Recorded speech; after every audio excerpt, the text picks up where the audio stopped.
Hello, and welcome to this week's episode of Michael's Corner. I'm your host, Michael Sanders. This week, we're talking about defunding the police. Now, what exactly is defunding the police, you may want to know? Well, I really wasn't sure about the answer either. Some of you may already know, some of you may not know. So, this is an attempt to clarify some things. Now, first of all, defunding the police does not mean getting rid of the police departments. That's a misnomer that I didn't know about till I did the research on it. It turns out that defunding the police basically means redirecting funds that would otherwise go to the police departments to other government agencies. Now, this does not mean, like I said, that you get rid of the police. That's not what it means at all. Now, the approach to defunding the police means that the police departments have to focus on fiscal responsibility and reduction of police corruption. That was like the main goal behind it all. Now, defunding the police has kind of been a hot button issue. You know, I like hot button issues, of course, so I'm going to talk about it. But what it does is this applies a market approach to it. You know, the police departments have to work harder to earn the public's trust because they're defunded and they have to work with what funds they have. Now, this has been a countrywide problem, and last year it was focused on heavily because of the George Floyd incident. But this has been going on for years, even before that happened, before the COVID-19. There's been defunding police around for quite a number of years now, and that's something I didn't know either. Apparently, this is not a new concept, that people have been doing. Now, one of the big problems that the current police departments have is, well, a lot of the police departments are overworked and overstressed, the police officers. It's really hard to do your job well when you're stressed and you're overworked. You make mistakes. Everybody makes mistakes, but in their job, which is a very dangerous job to begin with, a mistake could kill somebody or get them killed. So you can kind of understand what they mean by that, because you overstressed police, and it's harder for them to do their job.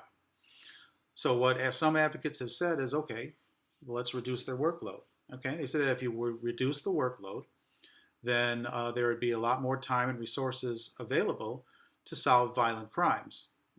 Sometimes it's extremely hard to solve the violent crimes because they just don't have the manpower.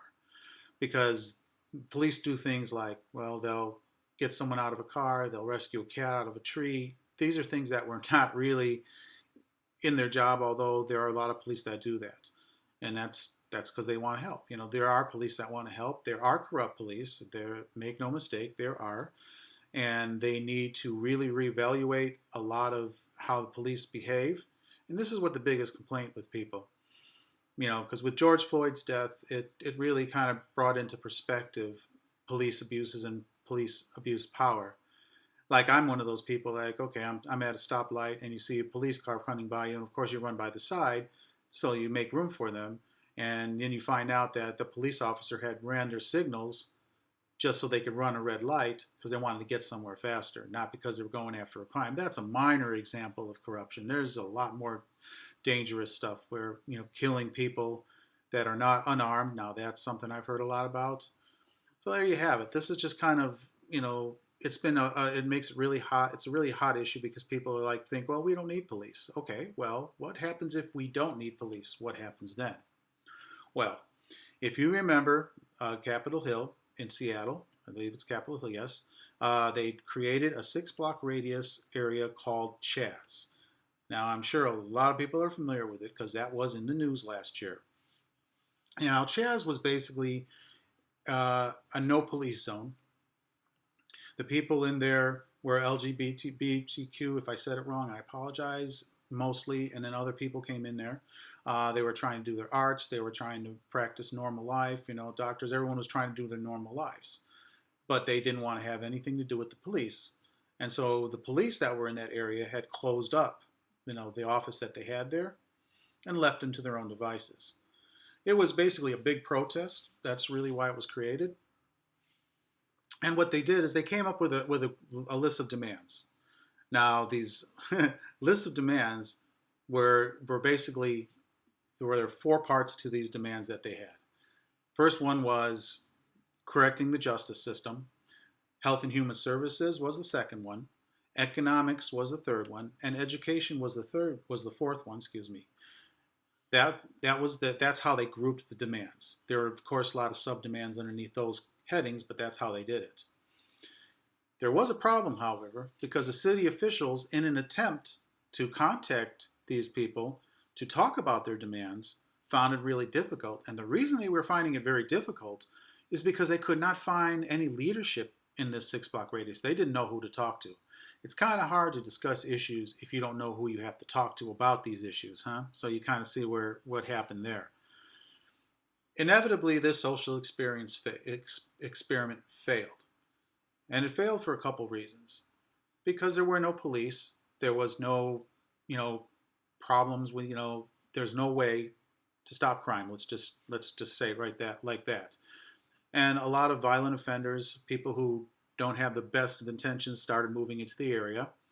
There were a lot more shootings all of a sudden. There were a bunch of women that were raped, and there was a lot of other violent crimes that were occurring within this area. Finally, what happened is Seattle got tired of waiting for them to, talk about their demands, find who they could talk to about it, and they decided it was time to put an end to it because too many people were getting hurt and violent crime was going up and it was becoming dangerous. People didn't want to even walk out at night in Chaz. So, June 1st, 2020, the police moved in and they finally broke up Chaz completely. Now, when they did that, some people were happy, some people were not. And so they, because now they're worried about, okay, well, these abuses and things are going to occur again. But I think they stated their point quite eloquently for the moment that they did it. Now, what do I think about it? I think defunding police is a good idea because if you privatize the police department, that means they have to work hard to earn your trust, and they'd be competing just like anybody else, just like any business, they would be competing with each other. Like there might be different versions of the police, and they're competing to get your business, just like a business, which means you're going to do your best to offer the best product. And it seems like a weird analogy, but it makes sense because then the police have to work harder. Okay, I'll do this for you, and I want to rebuild your trust. This is how I'm going to do it. So that's pretty much my soapbox for today. Without the police, the society doesn't go on. Police do work, okay? They have a lot of corruption, but that's one of the things that we have to deal with. Now, I'll talk more about that in the next section. But for now, I'm going to let you guys go for a minute. Thank you. Bye.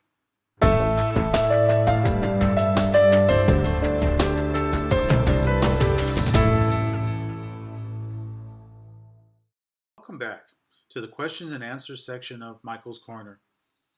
Now, I hope the last section was both informative and interesting for all of you out there. As usual, I'm going to start my section with a question for you guys. What do you think of defunding the police? The goods, the bad, the ugly. Curious to see what you guys have to say about it. Also, as an alternative, what would you think about militias taking over the job of the police department? Now, I know this is something people have talked about as well, but my problem with militias is they don't have the same high standards in a lot of situations that the police department would have. So if you got the militia to help do your police work, whether it's going to be good or a bad thing is up in the air. You would not know one way or the other on that. As for me, I think the current police forces are just fine in place. We have to deal with a lot of corruption. And once we deal with the corruption, if we can do that, I think the police department could still be a very viable organization for our country. And with that, I'm going to move on to the last section of the show, and we're going to sign off. See you in a bit. Bye-bye now.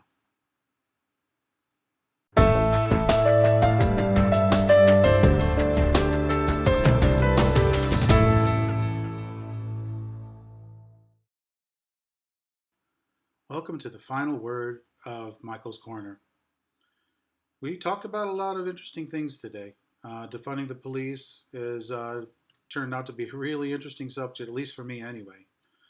In summary of what we talked about, defunding the police does not mean getting rid of the police department. What it means is reallocating funds away from the police departments toward other governmental agencies in an attempt to privatize the police to a degree and help fight corruption so that the police would have to work harder also to gain your trust. That was the gist of it. We also talked about what it would be like without police in this situation with Chaz. We find out that for a certain period of time, people are okay without the police, but inevitably, violent crime and illegal activities pick up when there's nothing, no, you have no protection against it. So Chaz failed, but the concept of Chaz was important in that it stressed and brought to the fore all the problems that are in the police department with corruption, uh, overworked, overstressed, trying to do the right thing, and then inevitably, you know, having a better police department. Now, I hope what you learned was good, that you had got a lot of your questions answered. If I didn't answer all the questions, if you have any more questions about defunding the police, put them in the comments and I'll answer them as soon as I can.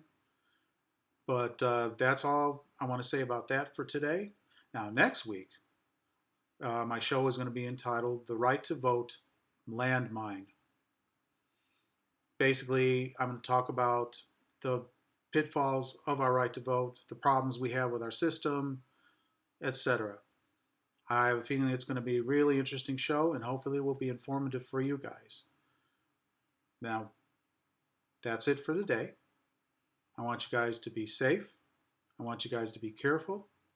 And I want you to be open-minded. And I will see you in my next video. Have a great day. Bye-bye.